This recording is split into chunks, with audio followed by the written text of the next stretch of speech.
Okay, hello everybody. This 14th week of the semester. I know it's been quite tough, especially the semester. Yeah, this week we have Nick. He's a fourth year medical student at UAC, and he's here to talk to a little bit about his journey to medical school. And without further ado, here's Nick. Hi everyone. Thank you, Jaime. So yeah, Jaime is in the same lab as me, and he asked me to come just kind of give a brief talk on kind of my path to medicine. Um, Keep this like pretty loose. As you guys have questions, feel free to chat. Um, we'll just kind of hopefully have more of a conversation. I'm kind of here just to address any things that you guys want to talk about, whether it's respect to like MCAT courses, research, any of the pre-med stuff. Also, questions you guys have about medicine, my thoughts on medicine, my own experiences from like courses to personal life to like whatever, how COVID's impacted everything for us. But yeah, whatever you guys want to talk about, definitely feel free to bring up. But I'll just start kind of with an overview of who I am, kind of what led me to where I'm at today. Um, so my name's Nick. I am from Cleveland, Ohio. We're still proud of LeBron, even though he left. We kind of get it. It's like he came back, won a championship, and now we're like, live your life, enjoy to the best of your ability. LA is much better than Cleveland. No, Cleveland's nice. I'd recommend going there for like a weekend. So I went to Cleveland. I grew up in a single parent household in a pretty kind of unique suburb with respect to kind of the ethnic makeup. So it was a unique community in that about half the population was white, half the population was black, but it was divided primarily upon economic terms, such that white folks had lots of money, black folks were more or less kind of national average to low income. And I grew up as a low income white person on food stamps. Um, and I kind of grew up in this environment where, I did well in school. I liked science, and um, I think part of my initial interest in medicine was kind of sparked by this notion of, well, doctors get respect, they get money, and I think that was kind of the initial place where my interest came from, which I admit today is, I think, not a very healthy starting point. But I think it's normal considering kind of the context in which I grew up and kind of my family's understanding of what it meant to be successful, both in a professional sense and kind of economically. Um, so I was actually able to earn like a scholarship to Case Western, which is a school in Cleveland, Ohio. Went there for undergraduate, majored in biology. My time in undergrad, I um, had a lot of really awesome research experiences. I was able to qualify for work study, and because of that, I was able to be involved in a couple of different like immunology labs, studying a fungus that commonly causes like yeast infections as well as oral candidiasis, and another lab that looked at kind of immune response to malaria in moms and in their babies. And I also was able to kind of explore my interest in teaching. So I was an undergraduate TA for one of the intro biology courses, and I really loved it. Um, I held weekly review sessions for students. We held test reviews, and I really kind of felt the positive impact teaching could have on others.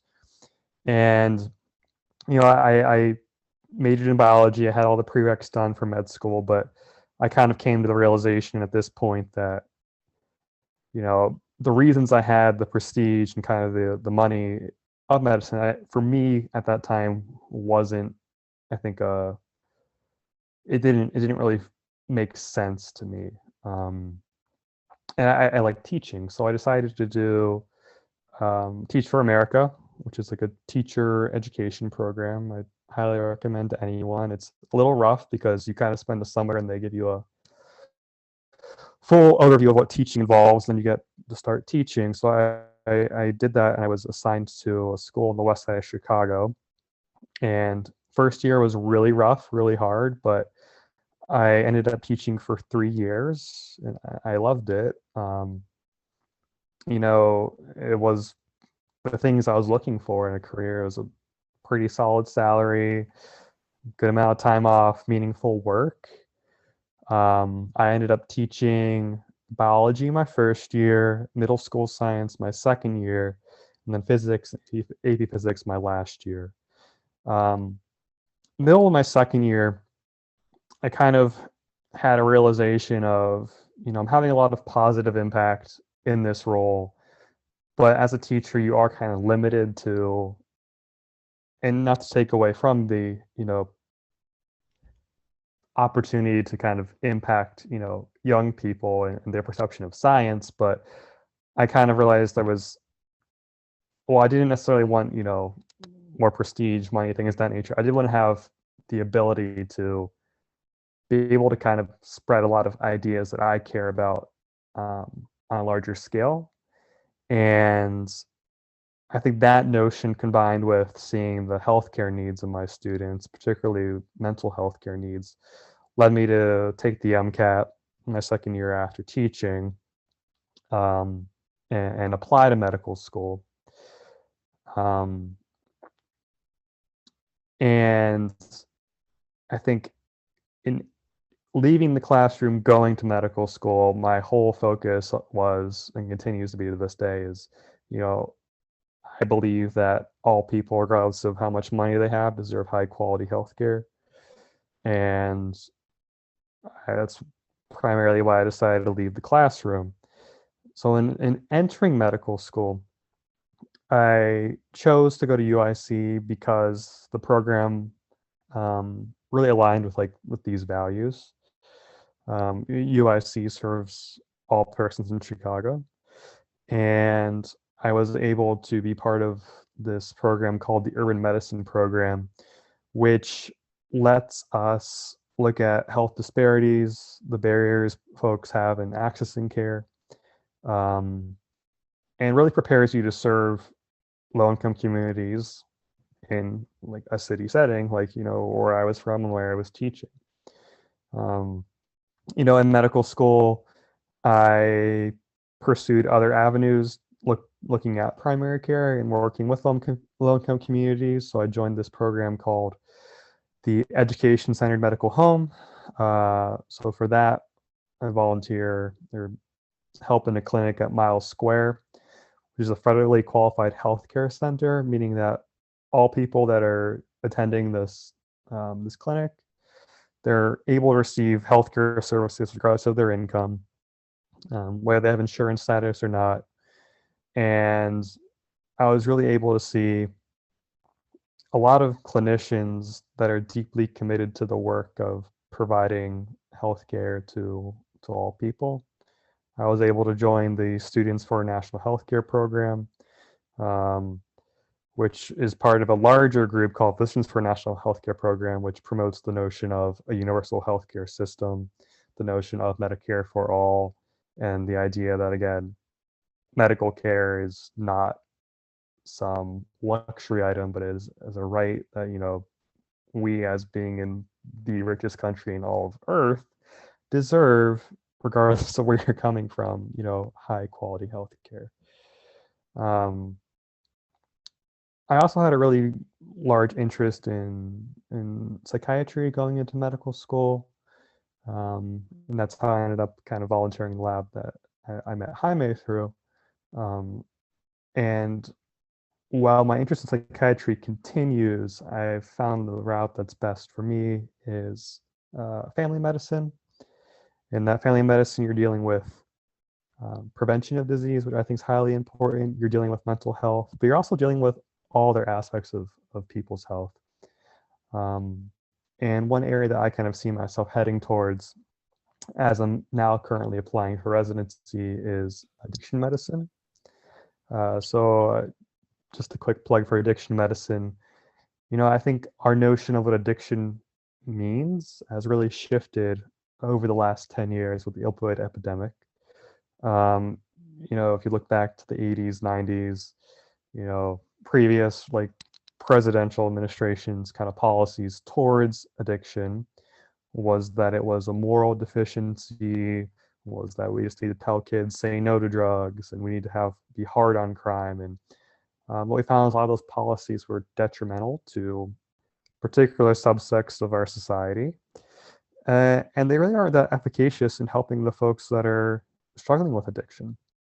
Um, I think it's really important, and it took me to the first year of medical school to understand this, but addiction, whether that's, alcohol, it's various drugs, it's, food, or, even things like video games. Addiction, it's a brain disorder. It's a brain disorder that's going to be chronic, and it's going to relapse and remit. So sometimes things are going to be great, and sometimes out of the blue, things might go back to how they were. It's not a weakness in a person, but it is a disease process by which your brain's ability to discern and interpret reward cues is altered. You know, you think of the person who is choosing a substance over seeing their family, over eating certain foods, over their job, over getting, in legal trouble. That person's brain has been altered by the substance such that their only focus is the substance. That is not, oh, whatever, Ms. Smith is just a bad person. They're choosing to do these things because they don't care about their kids, don't care about their job. No, that's the mechanisms, the neurocircuitry of the brain has been so like corrupted and altered by this disease that now that is their only focus. And I think that's where the field of addiction medicine is headed, is that these are brain diseases that we need to figure out how can we prevent them?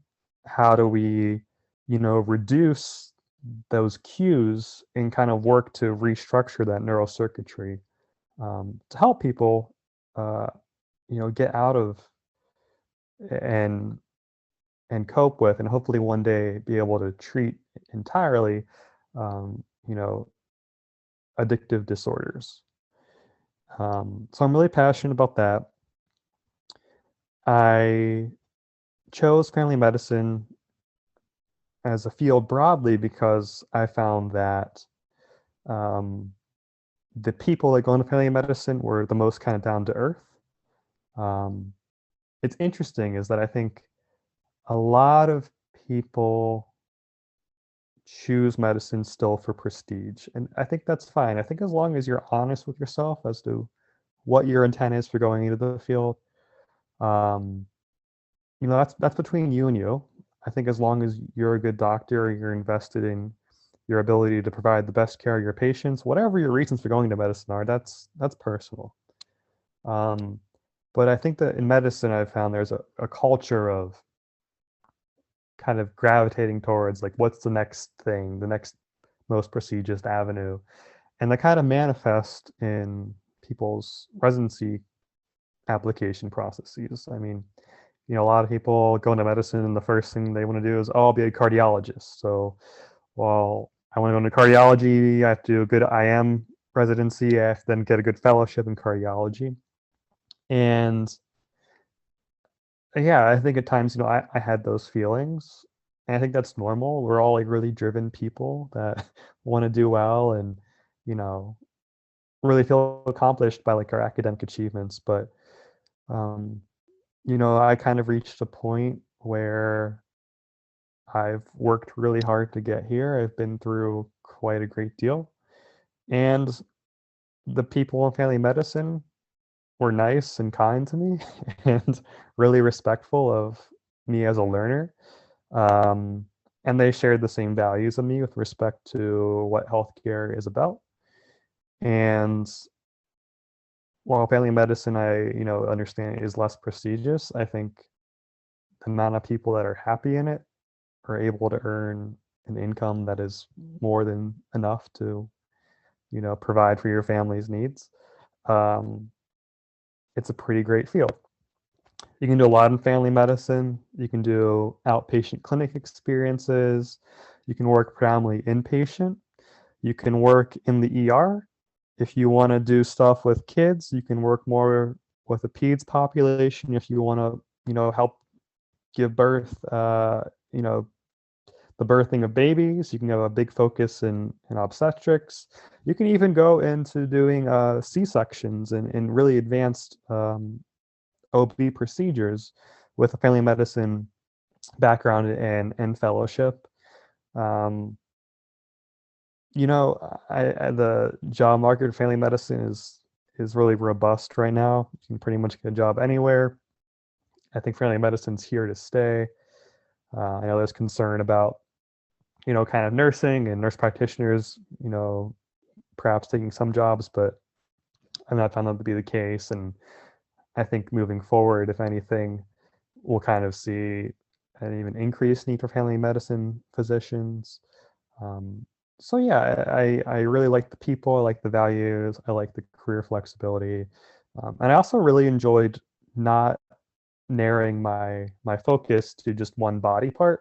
Again, for a cardiology example, again, you're extremely important field, high need, we need cardiologists. But for me, I would get bored just dealing with the heart all day. I like being able to focus on, one patient, it's recommendations to birth control. One patient, it's, well, I have asthma. How do we deal with that? Diabetes. Other people, it's, how do I have a conversation of end of life care? So I think like that variety was really important to me as well. So that's kind of my background. Done a lot throughout med school too, with respect to kind of like research, teaching stuff, club involvement. Um, yeah, so I guess I'll just kind of field the floor for any questions you guys have, and we can kind of just have a conversation from there.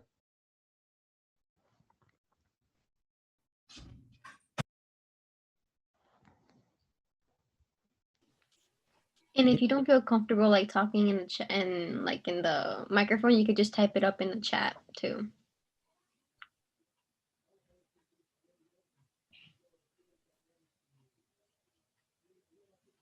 One question that I wanted to ask was like, in terms of having like experiences, you think it's that we should have a lot, or just like have a few but really focus on them? Mm-hmm. Experiences in like what sense for when you guys are applying to med school? Yeah. Um, I think if I had to look it over again, I think for me, if I could redo it, would be having more kind of shadowing experience, volunteering experience. But I think generally speaking, what I found on the interview trail is if you can't talk about it in depth, it looks pretty weak. Like when I applied to residency stuff, I did a couple different health fairs during my time in med school, and I didn't include those because what am I going to talk about? Like, oh, I took blood pressure on this person. So I think, yeah, the ideal situation would be, having one volunteer activity you did really well, one clinician or a handful of clinicians you've shadowed. Um, so yeah, I think focusing on narrowing it, but having a lot of depth to it. And then if you can't get that, I think having 5 or 6 clinical experiences for a couple hours is appropriate as well. But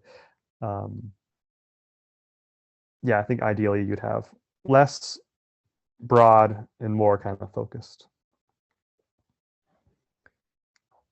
So Daniel's asking, so how much research is ideal for pre-med? I think it really varies. So I had 4 years of biology lab experience. Now, with that, I think you're looking at more of the quality of the research as opposed to just quantity. So in those 4 years, I had one poster publication at my college's undergraduate research forum. I had a letter recommendation from one of the PIs I worked with. Well, I guess two of my PIs. So in that sense, I got 2 letters out of my research experiences and 1 poster publication. You know, I would say anytime you're starting a research experience, you should feel confident talking to your PI or whoever your immediate supervisor is and say, hey, these are my career goals. I'm a pre-medical student or I'm pre-whatever. Um, you know, it's important to me that I have a really solid application for when I apply. You ideally want your PI to be able to offer to write you a letter of recommendation and have some type of research credential coming out of it. You know, I think for the undergraduate level, I think a poster publication is ideal. If they're willing to work with you on a journal submission, that's even better. But I think you guys are definitely, you know, you should be able to feel comfortable asking, like, hey, I've been in the lab now for 6 months. I've been doing this task. I feel confident. This is my next step. Can we work on a poster together? Do you have any ideas? Because I kind of regret not having that much initiative then. And I think generally is understanding that like your PI or whoever you're working with for your research, they understand your position, and if you're a good employee more or less or a good volunteer, like they want to help you out. So yeah, I would just stress really feel comfortable once you feel like you know the person, you've put in your effort to your research initiative to figure out how can I ensure this is going to help me when I apply for medical school.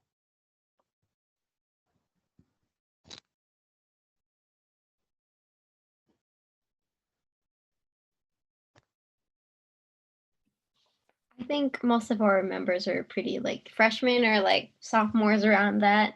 So I think like something that they're really wondering about is like how your med school experience is like, or like the course load and things like that, and how you manage to deal with everything like that.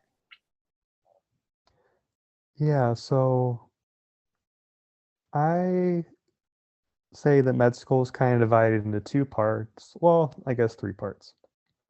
So the first part's your preclinical years, and those are your first year and a half, more or less. And pretty much every 6 weeks, you're learning about a body system. So you learn about, I don't know, the heart, you learn about like your GI system. And the way UIC is structured is we have 1 exam that's pass fail, and most med schools are pass fail for the first year and a half. So you have kind of 1 final exam, and then after you get through the preclinical experience, you have the first part of your license exam called Step 1.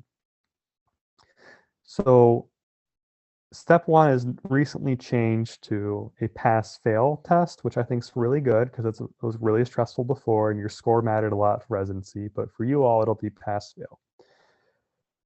So what's nice is the first year and a half, you want to pass. You want to start to do some kind of clinical experiences, think about fields you might be interested in, do some research, but it's a lot. I mean, the analogy they give us when we enter is medical school is like trying to drink water out of a fire hydrant. You know, I think it's like you learn something like 60,000 new words in the first 2 years. It's the equivalent of like learning always becoming fluent in another language. It's hard. It's really hard. I would say it's like having a 60-hour full-time per week job. And it's different than undergrad because I found when I was an undergrad, I kind of viewed my undergrad classes as mini sprints where I spent a week and I could cram all my stuff in, word vomit on a test, do all right, and move on. Whereas in medical school, you know, you're learning things for a test 6 weeks away, and then a test, the bigger test is a year and a half out. And then ultimately, you want to have this background information throughout your career. So it's more of like for me, I found going from being like a runner who sprints all the time to now having to like train for like a marathon. And that really shifted kind of my perspective. But it's it's hard, it's tough. Um, but I think what's really cool is you're with a lot of really great classmates that are really like devoted to medicine and passionate, and you kind of feed off each other's energy, and that's been a really was a really positive experience. The third year of medical school is when you're in clinical rotations, so you could kind of get a feel for all the fields of medicine. And the last year is now where you pretty much just apply to residency. So I'd say like yeah, the first year and a half's pretty hard. Third year's difficult, but in more of kind of like a professional manner, and then the last year's pretty chill. All right, I'm gonna look at the questions in our chat here. So as an undergrad, was a major part of your involvement begin as a first year, or did it kind of come later? I think for me, most of my stuff came later on. I was in my school was super nerdy, but we did have like a Greek system, so I was involved in like fraternity leadership positions. Um, I was involved in kind of like a student government type position. So I would say, yeah, like the first, year or two of undergrad, like explore some things you're interested in and see what what kind of peaks whatever you're looking for. Um, but I would say definitely like the first, year, you're in college, you just want to like get your bearings and stuff. Don't stress immediately about what I do to get into medical school. But once you find something that's interesting and you want to pursue, definitely go for it. How's work-life balance? It depends. Like again, I think it kind of varies. I think when you first enter medical school, it feels so overwhelming and you feel like I have to study all the time. And I think you kind of learn that you'll never be able to really get to everything, and that's okay. It's a different mindset than undergraduate studies. Like I did well undergraduate, whereas in medical school, like me getting a 70 on exam, I was like, yes, this is great. I'm so happy with this because the information's so much more, and it's just a different style of learning. But yeah, preclinical years, once you kind of get the groove of things, I feel like it's having like a 50-hour, 60-hour a week job. Try to take off one day a week to study, but definitely had plenty of time to kind of like go out and have like a drink, get some food, see friends, see family. You know, um, you'll manage. The third year, you're a little more stressed for time depending on your rotations. Like surgery, for example, I was expected to be in the hospital at 4:45, and I would leave about 5 p.m. So I was going home and sleeping from like 7 to 3:30 in the morning. So pretty rough there. My medicine rotation was also 12 hours a day. My psychiatry rotation was like maybe 40 hours a week. So that kind of varies as well. And then since I've wrapped up my third year this last year, I mean, it's been a piece of cake. I do a lot of work with research and kind of online classes, but I'd say now it's kind of like having just a full-time job. So yeah, at its worst, it's probably like 80 hours a week during some of your clinical experiences. And then, um, as you kind of get into the groove of things, it's like having a job, and you treat it like that, you'll be all right. The ideal number of medical schools to apply to is our next question. I look at your own stats on that, looking at your MCAT score, GPA, and kind of where your interests are. I did okay. I think I got like around like 80th percentile on the MCAT. Not like super stellar, but it was enough that I didn't have to retake it, thank God. Um, for that, I'd say it's a personal decision. I want to say I applied to like a lot. Um, you know, that was another thing that I considered too in not pursuing medical school directly from undergraduate, was just kind of the cost of applying. And I know there's different avenues to kind of offset some of that, but I can't think of a number off the top of my head, but I want to say I at least applied to 30 schools plus. Um, I ended up interviewing at 3 schools. I think I got invites to about 6 or 7. Um, my weakness in my application was a lack of like clinical experience. I had maybe 30 hours of shadowing, so that was by far my weakest component. Um, and then kind of once I got into UIC, I was happy with that and kind of stopped the entire process. So I think I got waitlisted at one school and a couple of interview invites, and then I ended up at UIC. Share with you how I did undergrad in terms of GPA, how did I study for the MCAT, what resources worked. My GPA, like a 3.7, because I did well in undergrad. Yeah, the MCAT was okay, but not amazing. Resources, I think that's really shifted. When I took the MCAT, that was 2016, so going on 5 years now. I think I used like the Kaplan books at that time. I think in what I've found in studying for my board exams and just broadly for these standardized tests is doing questions is key. Like, I think you just really need to embrace, pick a resource. I think, yeah. So first, pick a resource, whatever you want to go with. I don't know, look on Reddit, look on whatever your group recommends. Pick a resource that you want to use and commit to it. Don't spread yourself too thin. And then just do questions. And you're going to do really badly when you start the questions, like really bad, like maybe like 20%, 10%. And that's okay. That is the most like economical use of your time possible, because when you do questions, you're learning how the test is structured, and you're also reviewing information. If you have a good question bank you're using, it's going to explain to you why the right question's right and why the wrong questions are wrong. So for each question you're doing, if there's 4 answer choices, you'll learn a minimum of 4 different things. There's a limited amount of information that can be acquired and tested on these exams. So what I found is doing questions, afterwards taking notes on the things I missed, and I like using flashcard apps like Anki to review the things I missed. I would say, yeah, for the MCAT, it's almost 50% information, 50% just being able to take the test. And again, the more questions you do, the better.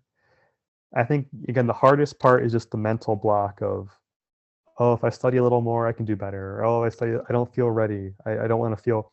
You have to embrace that you're going to do really bad and just be like, it is what it is. This is me. I'm learning. This isn't the actual test.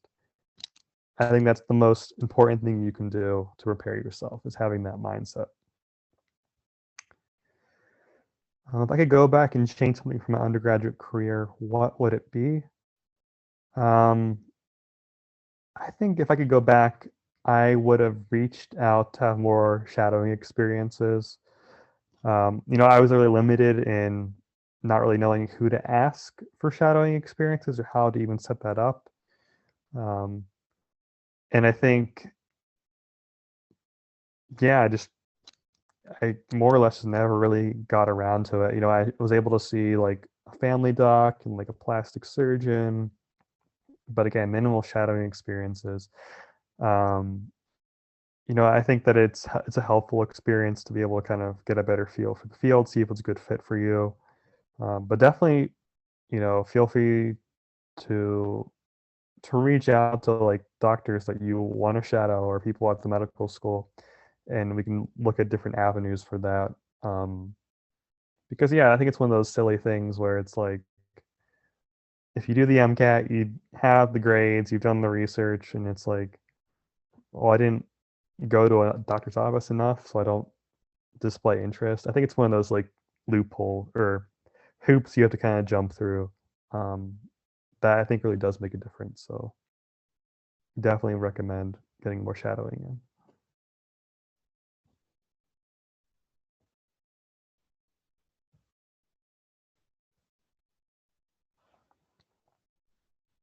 Any other questions?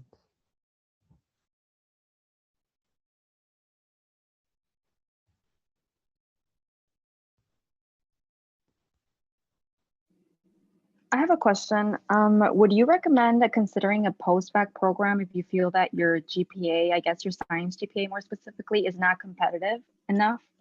Would that be a good option? What are your thoughts on that? Yeah, so I think with the post-bac options, I think it can make a lot of sense if they're linked to, at a minimum, a guaranteed interview invite to a medical school. But I would more so place priority on a post-bac that had an entranceway or a guaranteed spot for you in that class if you complete the program. I think just, yeah, kind of being honest of whether that's your pre-medical counselor, um, whoever you can reach out to fully kind of assess your application, because you might think that, oh, like, I'm a weak applicant, but they might have other data saying, well, these are schools that take a person with your stats, your experiences. So I think that would probably be step one, is really getting an understanding of where you're truly at, not just where you perceive yourself to be. And then I would look to postbacks that had that linkage pathway. And I'm pretty sure that is established here at UIC. And then I think the other thing too would be from that, just looking at kind of the cost, because the cost really varies from program to program to program. Yeah.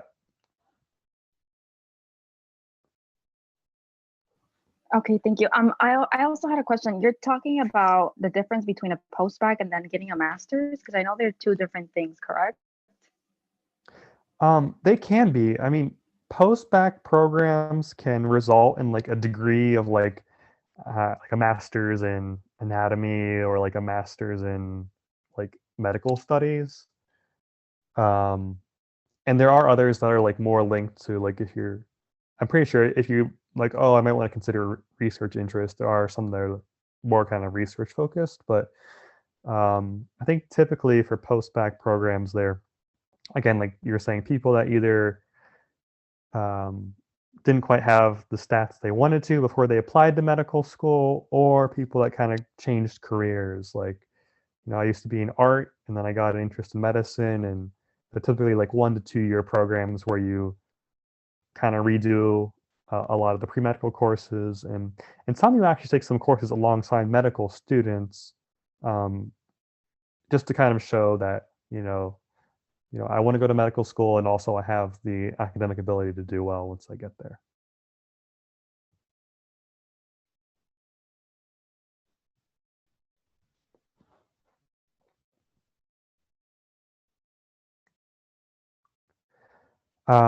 So other question here is just like, how would you kind of go about, talking to a doctor of, hey, I want to shadow you, or hey, can I have like a clinical experience here? So I think first off, I'm not sure if you guys as an organization have any faculty members or doctors that are already willing to take on pre-medical students, but I would kind of start there. I think secondly is, you know, it's awkward, but it's also really important to reach out.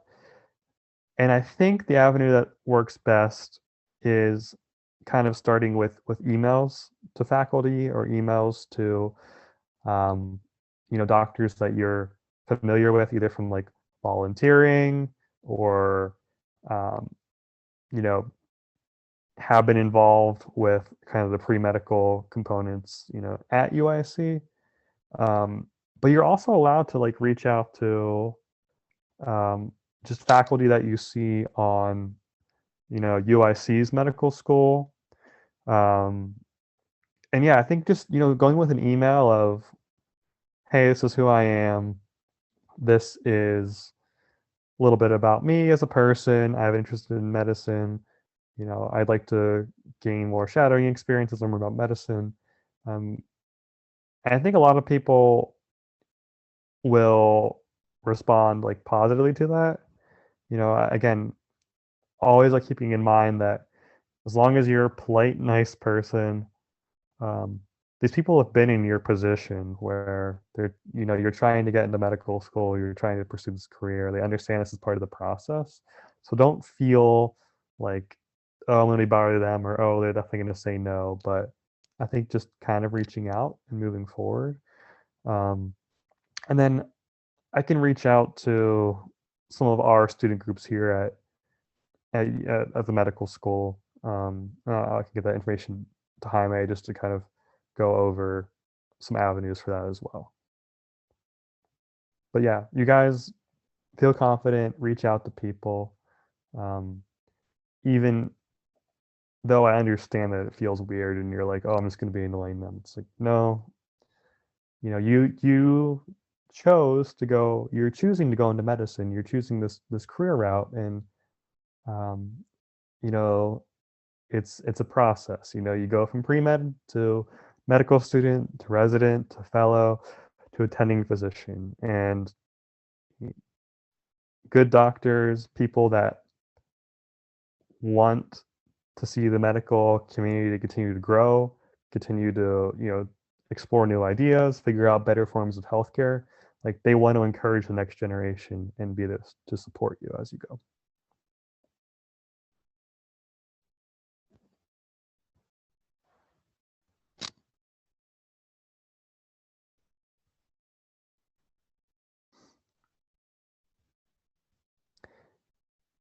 Any final questions, comments?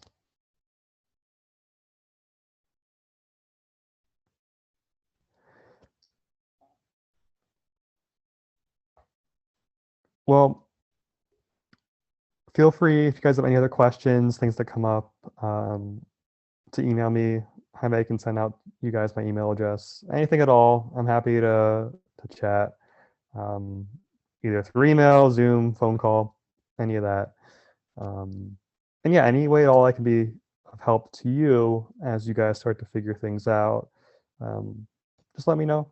I can't guarantee I'll have all the answers for you, but I can at least kind of guide you in the right direction of where to go next. And have a happy Thanksgiving. Stay safe. Thank you for being with us here tonight. Yeah, thank you all for having me. I appreciate getting the chance to kind of share with you some of my thoughts and all this stuff.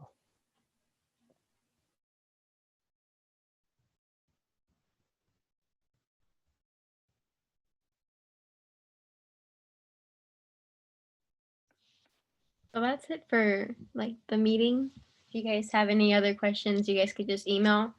We're gonna send out Nick's email too, just so you guys have access to it.